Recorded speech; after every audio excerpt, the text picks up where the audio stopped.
building, the tension's building. This is your grand final to decide the champion. Still in there. Tournament point. EXP back kick. Oh, jab, jab.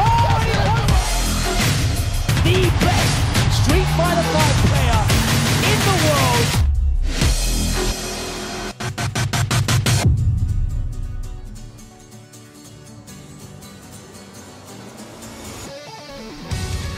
Welcome to the World Warriors of Capcom Cup. My name is Ultra David. And I'm James Chen. How's everybody going?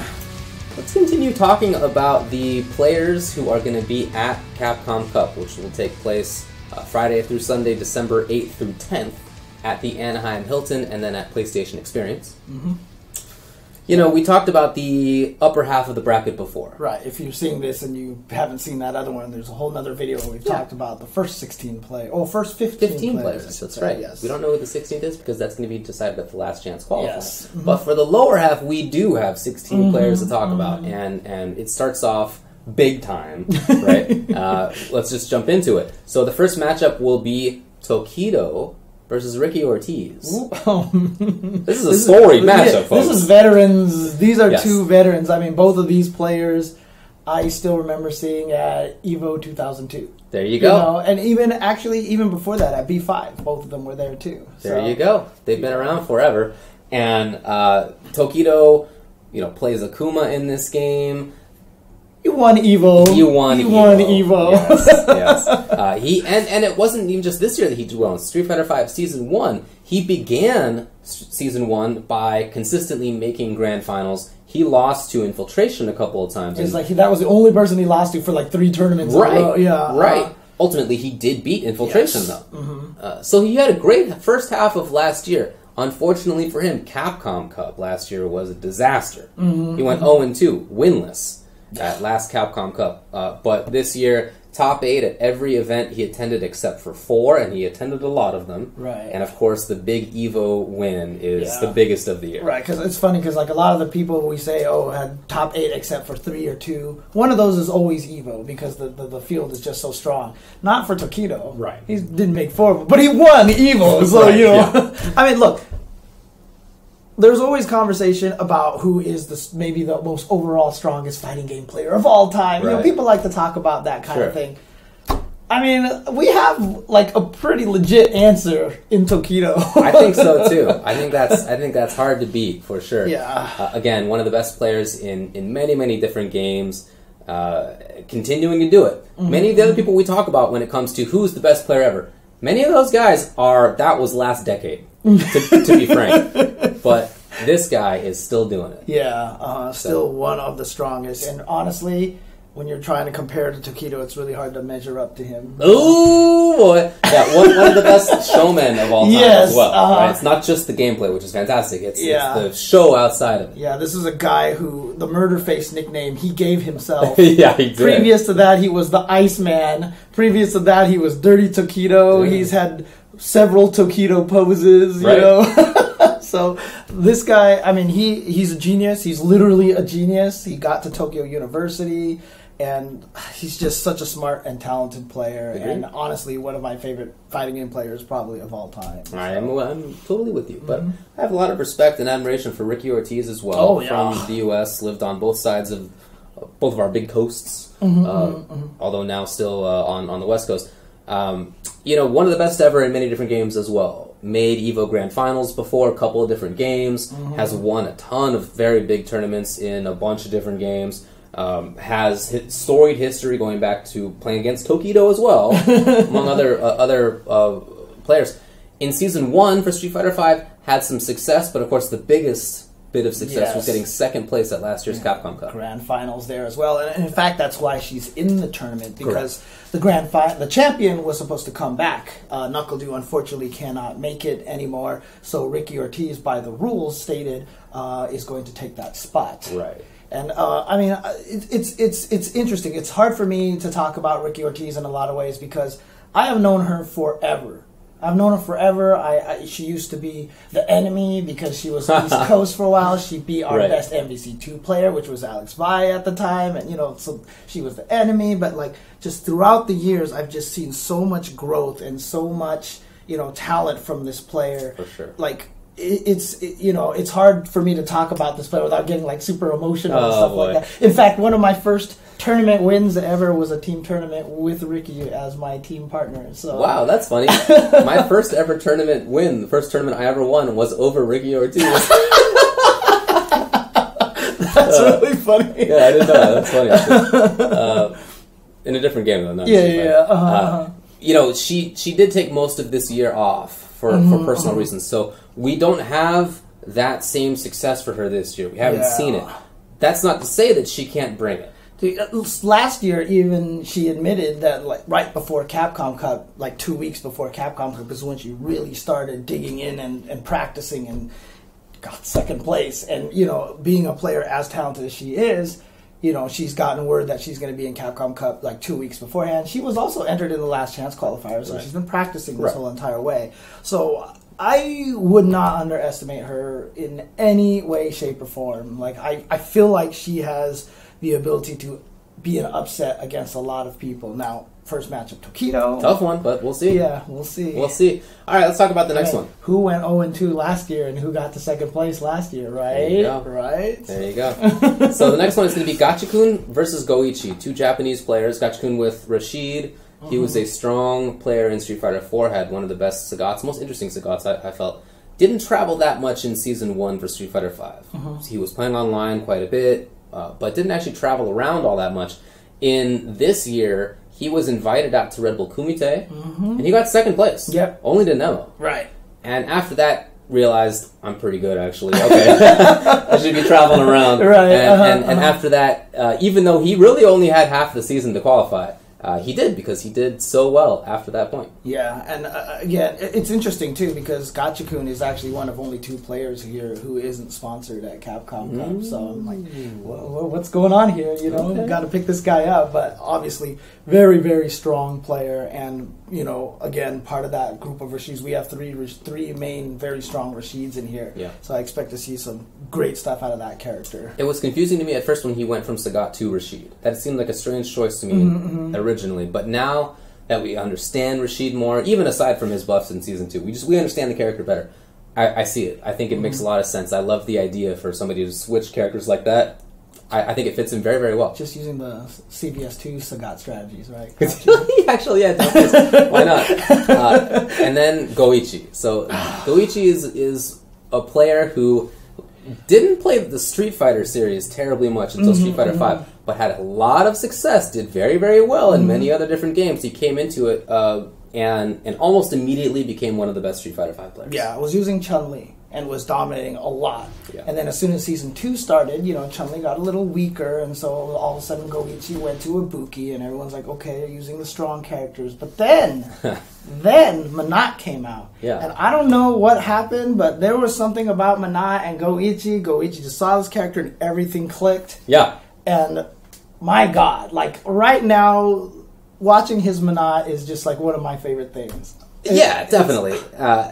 You're right that he plays the strong characters, right? He's not somebody who picks bad matchups for himself, which is a smart trade if you're trying to win tournaments, and he is. So it's interesting to me that he picks Manat in some matchups, because I think that's a tell that character is pretty strong too, right? One of the new Season 2 DLC characters, and he's really making it work. But it's interesting because nobody else has had this kind of success. Like, I feel like there's just... He understands that character. There was just a clip that I saw recently where he activated V-Trigger against an Akuma who started throwing a fireball. And he just launched 4 orbs in the perfect timing. And the first orb ate the fireball, and the other 3 comboed on him when he got a jump heavy punch into 2 more orbs. And then he was getting hyped. Like, this is not an online match. When he did, he was like, oh yeah. He was getting... But like, there's just... He has a connection with that character, and I'm so excited because... Manat, to me, right now, is one of my favorite characters of Season 2. And so now Go Ichi, obviously, is one of my favorite players to watch, and I really want to see him just rip through some people with this character at Capcom Cup. I'm excited. Well, of course, he's keeping around the Ibuki and the Chun-Li, too, so he's got different matchups to show. Then let's talk about the next matchup we have, which is going to be Vaughn Shawn versus Smaug. Vaughn Shawn from Japan plays Karen now, in Street Fighter 4, he played Sagat, of course, and was one of the best Sagat players in the world.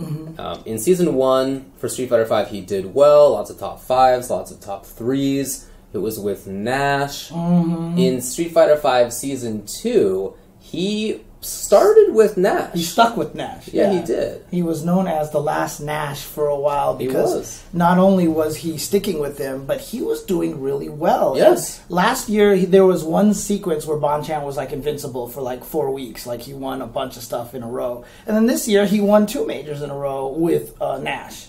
And so everyone was like, whoa, maybe we underestimated, the character and everything like that. So and in fact, at EVO, he had to play MOV Chun-Li, so it was at 9th place spot to get in the top 8 at EVO. So either Nash or Chun-Li was going to make a top 8. And that was after getting sent to the loser's bracket, basically his first match. Because just the first and second match overall, right? So the person that he played, Andy OCR, who's a SoCal Bison player, played his first match, but 1 round before Vaughn Shawn. Then he played Vaughn Shawn and sent him to losers. And Vaughn Shawn still almost made it into top 8 at EVO. It's a long road. With Nash. Yeah, he's a talented fella. Yeah. But he has switched to Karen. Recently. Still thought that he had to switch. I have heard that he plans to switch back after the year's over. We'll see if that happens. Yeah, he said basically once this year's over, he'll switch either back to Nash or, he's hoping for that Sagat. We'll see. His opponent's going to be Smaug from the U.S. with Balrog, with the boxer. Young player, one of the best Street Fighter 4 players towards the end of it. Best Dudley in the world for sure. Yeah. In Street Fighter 4. Balrog. In Street Fighter 4. Oh, in 4. Yeah, sorry. In Street Fighter 5 Season 1, he didn't travel terribly much. Right? When he did well, but he didn't travel all that much. Then in this year, he traveled way more. And he made top 8, top 5 even, at almost everything that he went to. He's kind of good. Look, it's one of those situations, right? Like, he played Dudley, and he made Dudley look broken in Street Fighter 4. And Dudley wasn't necessarily one of the strongest characters in that game, but because of him, everyone's like, oh my god, this character's so good. Right? And he got known for his combos. We've said this on commentary a million times. It's really his fundamentals that help him win. And so when he has a character like Balrog, a lot of people consider Balrog pretty crazy, and, but he plays him in such a strong, solid, fundamental wall kind of way.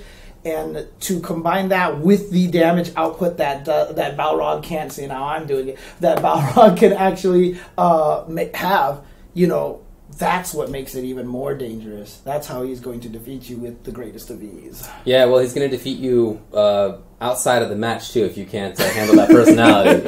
He can be quite a little handful up on the stage. God, I love it. Like, every time it's him, Punk, and NuckleDu on the stage, and just their interactions, like, Smaug, there's a reason why he's as popular as he is. Not only was, his Dudley that scary back, in Street Fighter 4, and the combos are so great and everything like that, but he is just a joy to watch. He's just one of the funnest people to even hang around and talk to. That's true. You know what I mean? Like, he's hilarious, and a lot of it is really not just like, hey, I'm going to be a showman. Like, that's just legit how he is. Yeah, that's true, actually. Then the next match we have is going to be Fudo versus Momochi. Very, this could be grand finals, right? What? Yeah, I know. So, Fudo from Japan with Armika. I really think he's one of the best fighting game players ever, overall. I thought that in Street Fighter 4, he had the best footsies in the world for quite a while. He got very strong success last year. He was second at EVO in Street Fighter 5 Season 1. After his first 2 tournaments that he entered, he made 12 consecutive top 8s, I should say. And then between last year and this year, if you sort of combine the two, he made 22 consecutive top 8s. From all the events that he attended. He's going to a lot of things, right? He's going to a lot of events. But it's not like he's, mentally skipping out on any of it. He is showing up. He's consistent. He's so strong, so consistent. It's funny because a lot of these players who are good, we've talked about they're great at fighting games, etc., etc. Fudo just has a talent for playing video games. Like, there is another game in Japan. It's like a gun game, arcade game, and he's like the national champion of that game as well. Like, it's ridiculous. This man's brain It was just like made for gaming. You know what he has said about his own style is that his best attribute is that he has amazing reactions. And you can see he reacts sometimes to one crouching short hitting into a super. He will hit confirm the stand fierce by itself. Right. He just has insane reactions on top of all the other fundamentals involved. Yeah. So then Momochi from Japan, of course.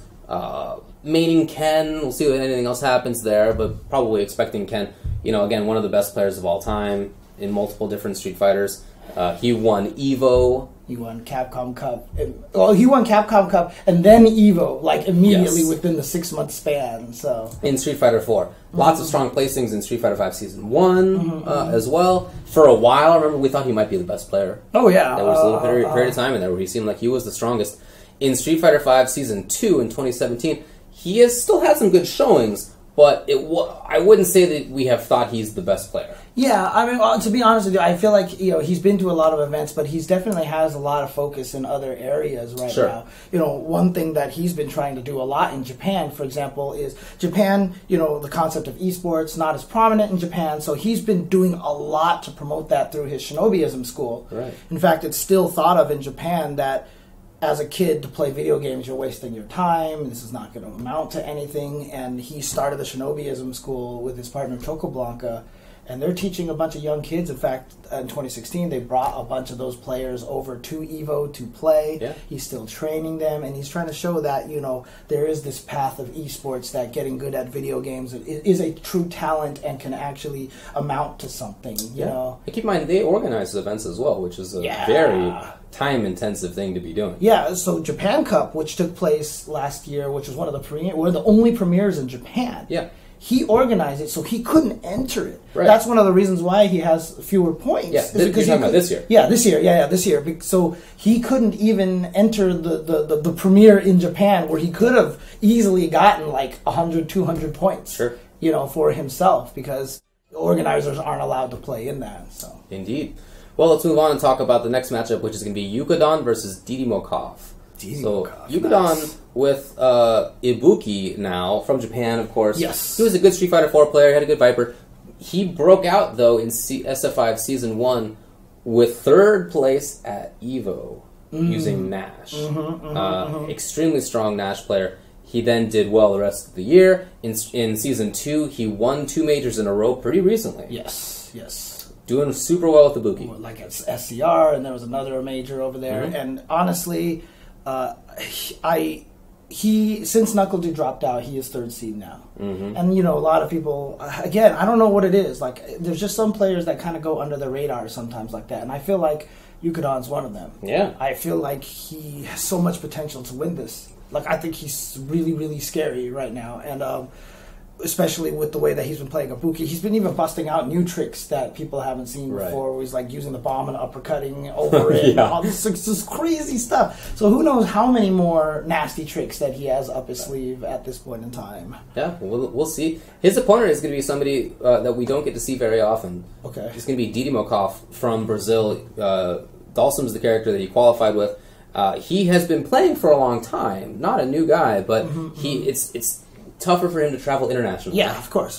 From Brazil. That said, this year he's had a lot of top 8s, some 9th places. Yeah. But again, wasn't able to go to many things. But the things that he did go to, he did well at. Right. And it's interesting because, again, I just kind of want to talk about the Brazil stuff right now, because every year a Brazilian has made it. Right. Every year a Brazilian has made it, but it's always been one. So this is the first year that 2 Brazilians have made it, and I think that's fantastic. For sure. I think it's fantastic. And every year it's been a different Brazilian, right? So, you can almost kind of count Didimokov as the representative this year, because Brolinho is the repeat now. Yeah, of course, Brolinho and Didimokov are both in there. It's a very strong scene. Yes. And certainly, I think, deserving of having multiple people in here. And it's growing too. Like, they are doing so much work to try to grow that scene, and so it's really excited to see Brazil consistently being represented, and this year getting 2 representatives. I think that's super cool. I'm with you. He qualified not by points, but because he won the Latin American regional finals. Right. He had to beat Caba to do it. Very, very strong player from the Dominican Republic. But he did. Right. And he looked good. He had some really strong stuff. Right. So in case people are wondering how that works, if you win a regional last chance, regional finals, you automatically make it in there regardless of points. The assumption was that most likely if you had won that, you would have enough points and you'd automatically qualify. In the case of Didymokov, that was not the case. Right. So he has made it up there, but he will be on the lower end of the seating. Yeah, very cool. See how he does up there. Let's also talk about our next matchup, which is Oil King versus Snake Eyes. The Oil King from Taiwan plays Rashid. He's a newer player. He hasn't been playing for super long. He did have some success in Street Fighter V Season 1. He actually got 13th at EVO that year. Yeah, I mean, when you talk about the fact that he's a new player, I asked GamerB one time, because he's from Taiwan, right? So I was hanging out with them, and I asked where Oil King came from, and he got that nickname because he plays Rashid. Right. It's like a pretty recent thing. Right, exactly. Yeah, but, again, he picked it up quickly. He got 13th last year at EVO. And then more success this year. He traveled more. Yeah. Several big top 8s. He won FV Cup. Right, he I think is in a really strong position. Yeah, and it's exciting for me because GamerB obviously EVO 2010 he made the big splash onto the scene. He's been strong ever since. He didn't make it this year. Right. He didn't make it into Capcom Cup, but Oil King has. And so, it shows that Taiwan scene is still strong, that they have the torch to be able to pass down to, and someone like Oil King is ready to take that up. And I want to make a fire oil burning joke, but you know what? Let's skip that. Let's just not. All right, let's talk about Snake Eyes from the U.S., of course, from Southern California. California, maybe more accurately now. Yeah. Playing Zangief and Akuma. Which is a big deal. Yeah, I think it is a big deal. So this is a guy who won the first major tournament he ever went to, which was Evolution. He won the HDR, right? Super Street Fighter 2 Turbo HD Remix. He was a top Street Fighter 4 Zangief player. He was probably the best for quite some time, at least in the U.S. He did well, but made, I would say, relatively few top 8s in Street Fighter V Season 1. In Season 2, he definitely did much better. He won CEO, for example. He made quite a few big top 8s. But after the summer, he's only attended a few events. Yeah, he's really been keeping under the radar. He's trying to do what Daigo kind of did last year. If you remember, Daigo made it into Capcom Cup and was like, "I'm just not going to show off." Or that might have even been 2 years ago. It was a little while ago. Daigo did something of that nature, and I think Snake Eyes is trying to do a lot of that right now. He's trying to keep himself hidden, but. To be honest with you, I really think the key to Snake Eyes' success recently has been that Akuma addition to his roster. And it's not just because Zangief can't handle a lot of things. It's because Street Fighter V, again, very different game than 4. Sure. And he was trying to play Zangief like Street Fighter 4 Zangief. When he switched to Akuma, he learned more Street Fighter V strategies. And in fact, the way he played Akuma sometimes even looked Zangief-ish, He's very, very rush grappler looking. Yeah. And he was able to take that, and I feel like that learning Akuma made his Zangief better. Interesting. I really do credit a lot of that to that. So I expect him to do well, but look, the last time Daigo tried to hide all of his techniques, it didn't really work out for him. Man. So we'll see how that goes. This is something somebody tries every year. So then... let's talk about a very interesting matchup between Dogra and Luffy. Now, Dogra from Japan, he's been one of the best players in the world in other games before. In Street Fighter 4, he was a good player. In Street Fighter 5, he made some top 8s in Season 1, but not major success. Right. This season, he picked up Urien. He did well in the first half of the year, but not fantastically. Right. I mean, we mentioned this in the first video, but I honestly felt like Dogra was really chasing Nemo's shadow. Yeah. He was Nemo he was just I'm this cool Urien. I'm not Nemo. Yeah, Nemo seemed like he was the best, but man, Dogra has really stepped up. He won 2 majors in a row. Canada Cup and Taiwan Fighter Major, extremely strong. Yeah, and when he won that Taiwan Fighter Major, again, this is a player who has had success constantly, grand finals at EVO and other games and such like that, it's constant success. And when he won the Taiwan Majors, he cried. He was very emotional about it. His team was, swarming him, and he got very emotional about it. So you know how much this means to him, and you know how much, how how much it means to be able to take a win in that kind of stacked tournament, especially that coming that close to Capcom Cup. Yeah, that's right. His opponent is going to be Luffy from France. He plays Armika. This is a guy who won EVO. He was the first European, first East Asian. Not born in Asia. Not born in Asia. To win EVO in Street Fighter. He did it in 2014. Tons of success in Street Fighter V Season 1. Yeah. Right? Traveled a lot, did really well, had a great season for himself. In Season 2, again, lots of consistent success. He's traveling, he's making a bunch of top 8s, he's finishing high up in brackets. Yeah, he's done it with a character that I wouldn't have expected out of him as well. It's very different than his Street Fighter 4 Rose. Right, and it's interesting because, again, consistent players like Luffy is one of the most consistent ones. And again, we talk about, like, it's weird to say players like Cien and whatever are underrated or whatever like that, but Luffy, I feel like, has always been kind of in that category because when he won EVO with Rose, everyone was like, oh, the character, blah, blah, blah, blah. Which is whatever. Yeah, which is nonsense, right? But, like, honestly, he is so talented, he's so good, and in fact, at the Red Bull Tower of Pride, which we mentioned in the previous video, he got second place to Kazunoko. Just very recently. Yeah, very recently. So he's right there. In fact, he's never left. No, he's never left. Really never left. He's been there. I think he's definitely a big threat, of course, as he always is. The last matchup to talk about is Verloren from Korea versus Mago from Japan. Now, Verloren with Cammy, he traveled a bit in Street Fighter V Season 1.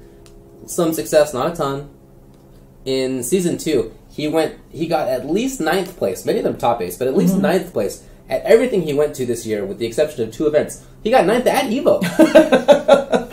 Right? Right. And so he had a great year. Yeah, and again, this is really the effect. Like, Infiltration's not in the tournament this year. Right. But this is his effects, okay, right? Because if you remember last year, after he won EVO, his performance did drop a little bit. And, a lot of it really did come also from the fact that he began a mentoring role. Because at that time during EVO, it was really him and Punko from Korea. This huge country of nothing but professional gamers all over the place. And there was really only 2 Street Fighter players, from there. And he took it upon himself to train a bunch of people, including, fellow Cammy player NL, Birdie player XYZZY, a whole bunch of people, and as well as Verloren. And that's when they started showing themselves up towards the end last year. And then this year, to see that Infiltration's, teaching and, helping them train and everything like that, okay, Infiltration didn't make it. He got married, he's very busy with his personal life and everything. But boom, look, Verloren is right here in that spot, almost kind of to represent Team Infiltration. Okay. All right. I like that. Then, last player to mention is Mago. Again, from Japan. Right. The 2D god, yeah, he calls himself. The only other player besides Gotcha-kun who is not sponsored. Interesting. Has been in the past, of course. Long-time top player, many different games. Extremely strong in, for example, Street Fighter 4. He was one of the best Sagots. He was one of the best Fei Longs. He picked up Yang. Yeah. This is somebody who almost always picks strong characters. Yeah. Right? He doesn't saddle himself with bad characters. Yang is as worse as he's ever done. And even that was not bad. And honestly, like, a lot of people used to consider him just a player who kind of profited off of strong characters. That's true. But I felt like with that Yang pick that he had in Street Fighter 4, he really kind of shut down a lot of the doubters out there because he did super well with that. In fact, it was probably one of the most comfortable that I've seen Mago play. Like, it felt like he was able to express himself the way he wanted to using that character. And I think that's benefited with his Karen play. Yeah, absolutely right. He had first places last year in Street Fighter V Season 1 with Karen. He was thought of as the best Karen in the world for quite some time. Yeah. Last year. I think now he's been eclipsed by Punk, many people would say. But even still, extremely strong. He made lots of top 8s this year too. Not quite as much success, but still doing well for himself. The interesting thing is, like, towards the end of the year, he started adding Rashid to his repertoire. And, why not? Yeah, again, as we said, he likes he gives himself as much of the advantages as he can. Yeah. Right? Rashid is a very strong character, and I think that kind of fits his style. And if he comes in here with a Karen and a Rashid team. That's a good team. That he could switch around between players and give different looks to. Remember, this is 3 out of 5 the whole entire way. You have room to experiment. That's true. You have room to experiment. So coming into this tournament with 2 Karen and Rashid is a good team. Yeah, it's a good set of characters to have. So. All right. Well, that's our roster of players. Yep. Again, we know 31 out of the 32. We have yet to decide the last chance qualifier. That will take place on December 8th, Friday, December 8th at the Anaheim Hilton. Then the top 32 will take place the following day, Saturday, December 9th. You can watch those on twitch.tv/CapcomFighters and twitch.tv/CapcomFighters2, and they are free to come hang out and watch in person. Right, exactly. But of course, if you want to visit the PlayStation Experience, which is where, taking place right next to it, you're going to have to get a ticket for that also for Sunday in order to watch the top 8. Right, that's when the finals are going to be the top 8, like you say. That will be streamed on twitch.tv/CapcomFighters Sunday, December 10th. Starts at 2 p.m. Pacific time. That's right, and it's going to be fun. It's going to be... How could it not be with this list of players? I mean, did you hear the names we just said? Yeah. Every match is strong. There's no fluff in here. It's best of the best. Yeah, we didn't even get a chance to talk about how we think those matchups are going to go, which is we're going to do in the next video. Oh, yeah. So looking forward to that. Keep an eye on that one. But I'm actually waiting for that more than I think anybody else is. Man, we're more excited about that. Yeah, and honestly, if you like the kind of stuff that we talk about, we've been eating, drinking Street Fighter for years now, so if you like the stuff that we're doing, you can always follow us on Twitch at twitch.tv/UltraChenTV, as well as twitter.com/UltraChenTV. Every Tuesday, we just do a weekly, FGC news recap of what's been going on through the week, some controversial topics or whatever like that. So, and we also have our own individual streams. You're at twitch.tv/UltraDavid. I'm at twitch.tv/jchensor. We play fighting games, amongst other things. We analyze matches, do all sorts of cool things like that, and also on Twitter, that same handle, same name. Yeah, you can find us there. So, all right, everybody, thanks a lot for watching. It's going to be pretty crazy at Capcom Cup. Make sure that you tune in. We'll see you there.